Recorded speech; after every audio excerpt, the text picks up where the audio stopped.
நம்ம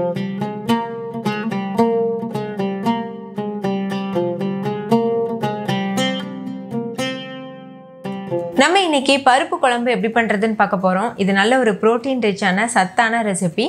நார்மல் பருப்பு குழம்புல நம்ம நிறைய தக்காளி சேர்க்க மாட்டோம். ஆனால் இந்த பருப்பு குழம்புல நிறைய தக்காளி சேர்த்து பண்ணுவோம். இது ஆந்திரால ரொம்பவே ஃபேமஸான ஒரு ரெசிபி. இது டொமேட்டோ பப்பு சாறுன்னு சொல்லுவாங்க. எப்போதும் நம்ம ரசம் சாம்பார் அந்த மாதிரி செய்கிறத விட இந்த மாதிரி பருப்பு குழம்பு செஞ்சு பாருங்க.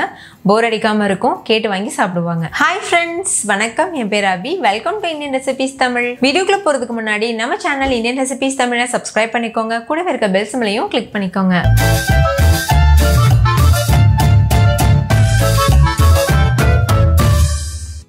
ஃபஸ்ட்டு இந்த ரெசிபி பண்ணுறதுக்கு ஒரு குக்கரில் துவரம்பருப்பு சேர்த்துக்கோங்க.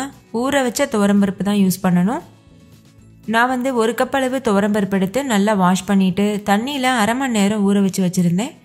அந்த தண்ணியை வடிச்சிட்டு இப்போ குக்கரில் சேர்த்துக்கிறேன். இது 100 கிராம் அளவுக்கு துவரம்பருப்பு இருக்கும். 1 கப் துவரம்பருப்புக்கு 3 கப் அளவுக்கு தண்ணி சேர்த்துக்கோங்க. அப்போ கரெக்டாக இருக்கும். அடுத்து இது கூட வெங்காயம் தக்காளிலாம் சேர்க்கணும்.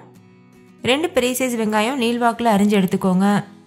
2 பச்சை மிளகாய், 1 கைப்பிடி அளவு பூண்டு பற்கள், கூடவே 4 தக்காளி கட் பண்ணிவிட்டு சேர்த்துக்கோங்க.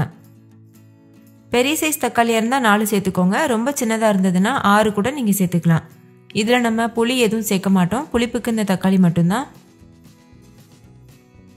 பூண்டு நல்லா தாராளமாக 1 கைப்பிடி அளவே நம்ம சேர்க்கணும். அப்போ தான் நல்லா டேஸ்ட்டும் மணமும் இருக்கும். இது கூட 1/2 டீஸ்பூன் மஞ்சள் தூள், 1/2 டீஸ்பூன் பெருங்காயத்தூள் சேர்த்துக்கோங்க. சேர்த்துட்டு நல்லா மிக்ஸ் பண்ணிடுங்க.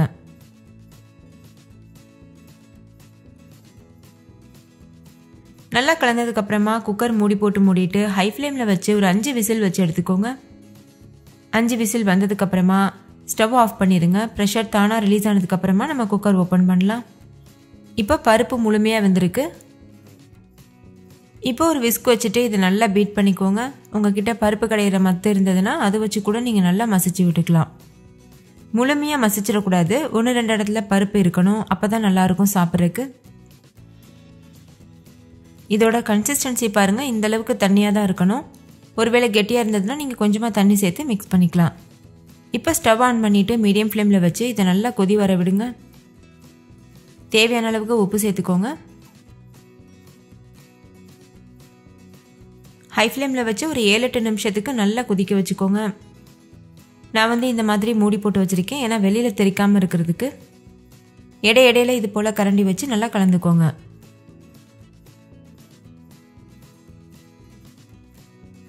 இப்போ ஒரு 7-8 நிமிஷத்துக்கு இது நல்லா கொதிச்சிருச்சு. இந்த ஸ்டேஜில் ஸ்டவ் ஆஃப் பண்ணிவிட்டு இது ஒரு ஓரமாக வச்சுருங்க. இதுக்கு தாளிப்பு கொடுக்கறதுக்கு ஒரு கடாயில் 2 டீஸ்பூன் எண்ணெய் சேர்த்துக்கோங்க. கூடவே 1 டேபிள் ஸ்பூன் நெய்யும் சேர்த்துட்டு எண்ணெய் நெய் ரெண்டும் நல்லா சூடாகணும்.